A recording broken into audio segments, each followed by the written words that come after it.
कुछ रोज पहले मैं और मेरी टीम लाहौर गए और लाहौर में मुख्तलिफ जगहों का विजिट किया और आखिरकार हम दाता दरबार पे भी गए। लेकिन दाता दरबार हम सिर्फ एक नए एंगल से दाता दरबार को देखने गए। किस लिए गए आपके साथ शेयर करना चाहता हूं। यूके का एक अंग्रेज था, उसने जब तख्ते बल्कीस का वाकया पढ़ा तो बहुत हैरान हुआ कि सिर्फ पलक झपकने में कैसे इतना बड़ा तख्त वहां से यहां लाया गया। उसने इस पर बहुत तहकीक की, रिसर्च की कि अगर बाई एयर उस तख्त को लाया जाए तो इतना वक्त लगेगा, बाई रोड लाया जाए उस तख्त को तो इतना वक्त लगेगा, अगर बुलेट ट्रेन से लाया जाए तो इतना वक्त लगेगा।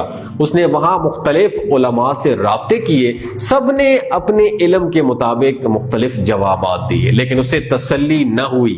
उसने रिसर्च जारी रखी, मुख्तलिफ किताबों का मुतालिया किया। गोरों की आदत है दोस्तों कि वो रिसर्च बहुत करते हैं। मुतालिया और रिसर्च के मुतालिक हम पाकिस्तानी कौम बहुत सुस्त वाक़े हुए हैं। हम मुतालिया नहीं करते, हम किसी सवाल पर किसी गुत्थी को सुलझाने के लिए रिसर्च नहीं करते। अगर कभी ऐसा कुछ करना पड़ भी जाए या कोई आर्टिकल पढ़ना पड़ जाए तो हमारा दिमाग घूम जाता है कि ये क्या खुश काम दे दिया इसमें। उस अंग्रेज को किसी ने मशवरा दिया कि आप पाकिस्तान क्यों नहीं चले जाते, वहां बहुत से उलमाए कराम, बुजुर्गान दीन और मदारिस हैं, आपको आपका जवाब वहां मिल जाएगा। जो जमात उन्हें पाकिस्तान लेकर आई वो उन्हें लाहौर में भी यहां लेकर आ गए कि वहां लेकर जाते हैं शायद इस अंग्रेज को उसके सवाल का जवाब मिल जाए। मुख्तलिफ उलमा के पास लेकर गए, उलमाए कराम ने बताया कि अगर वली से ऐसा वाकया हो जाए तो ये करामात कहलाती हैं, अगर नबी के साथ ऐसा वाकया हो तो ये मुअज्जा कहलाता है। उलमाए कराम ने मुख्तलिफ दलाइल दिए, उन्हें कायल करने की कोशिश की, लेकिन वो मुतमईन न हुआ। तो जो जमात उन्हें पाकिस्तान लेकर आई थी तो उन्होंने कहा कि अब आप पाकिस्तान आ ही गए हैं और लाहौर में ही हैं तो आपको लाहौर की सैर कराते हैं हम लोग।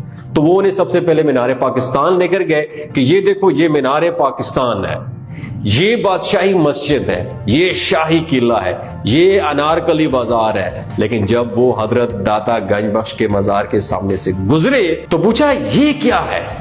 तो उस जमात ने कहा कि कुछ नहीं, ये जस्ट मजार है। तो उस गोरे ने कहा कि मुझे इसमें लेकर जाओ, मुझे यहां से कुछ अलग खुशबू आ रही है। तो उन्होंने कहा कि चलो मेहमान हैं और अब यहाँ आए हैं तो मज़ार दिखा के चलते हैं यहाँ से। तो जैसे ही मज़ार के अंदर दाखिल हुए तो एक बुजुर्ग वहां पे खड़े थे, उनके हाथ में एक कप और दूसरे हाथ में चाय की केतली थी। पूछा चाय पियोगे? तो अंग्रेज ने कहा पिला दीजिए, पी लेते हैं। जैसे ही उस गोरे ने वो कप पकड़ा और एकदम से धड़ाम से गिरा और बेहोश हो गया।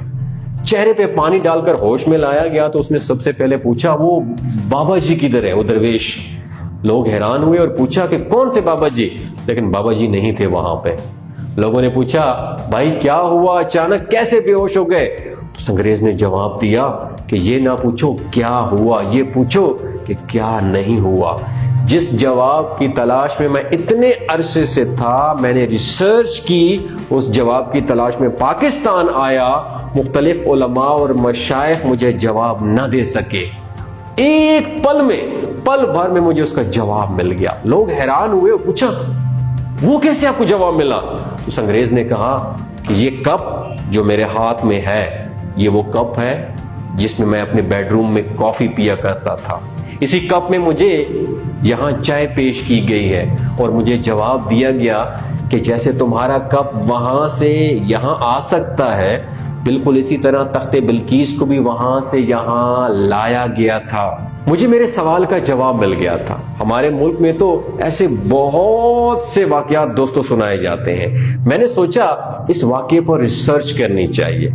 मैं अपने दोस्तों के साथ मुबशर और यशफा के साथ जब लाहौर गया और दाता साहब के मज़ार के खुदाम और मुतवली से मिला और कहा कि कुछ अरसे पहले मुझे यहाँ क्या ऐसा वाकया हुआ था, क्या ये सच है या बस मनगढ़ंत कहानियां हैं? तो उन्होंने कहा असद बिल्कुल सच है, आओ मैं आपको ले चलता हूं। तो मैंने पूछा फिर उस शख्स का क्या बना?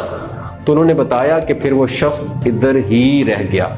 उसने कहा कि जिस जवाब की तलाश में मैं यहाँ आया था वो मुझे यहाँ मिल गया है। जिसने यूके जाना है जाए, अब मैंने इस दर से कहीं नहीं जाना। उस शख्स ने इस्लाम कबूल कर लिया और उसका नाम फारूक अहमद रखा गया था। उसने अपनी पूरी जिंदगी यहां गुजारी, यहीं वफात पाई और यहीं मज़ार के अहाते में उसकी तदफीन हुई।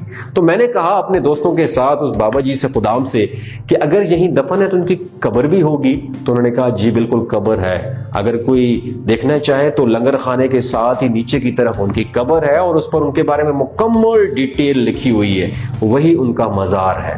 दोस्तों, बात करने का मकसद ये है कि हजारों लोग वहां से गुजरते हैं, लेकिन खुशबू किससे आई? एक बात याद रखें, जिसने आंख दी है नजारा भी उसी ने पैदा किया है, जिसने कान दिए हैं नगमा भी उसी ने अता किया है। बस महसूस करने की बात होती है। मैं जब भी कहीं जाता हूं तो मेरी ये ख्वाहिश होती है कि चीजों को एक नए एंगल के साथ देखूं। तो अक्सर औकात मेरे दोस्त अहबाब जाते रहते हैं, तो मेरे साथ जो टीम थी उन्होंने भी इंसिस्ट किया कि दाता दरबार पर जाते हैं, दाता साहब के दरबार पे जाते हैं। तो मैंने उन्हें बताया कि आज हम जाएंगे एक नए एंगल के साथ दाता साहब के दरबार को देखेंगे, ताकि आपकी भी लर्निंग में इजाफा हो। तो दोस्तों, क्या इस कहानी से आपकी भी लर्निंग में इजाफा हुआ है? अगर इजाफा हुआ है तो इसको शेयर करें। हो सकता है आज के बाद जो दाता साहब के दरबार पे जाए तो एक नए नजरिए के साथ जाए। अपना और अपने साथ जुड़े रिश्तों का ख्याल रखिएगा।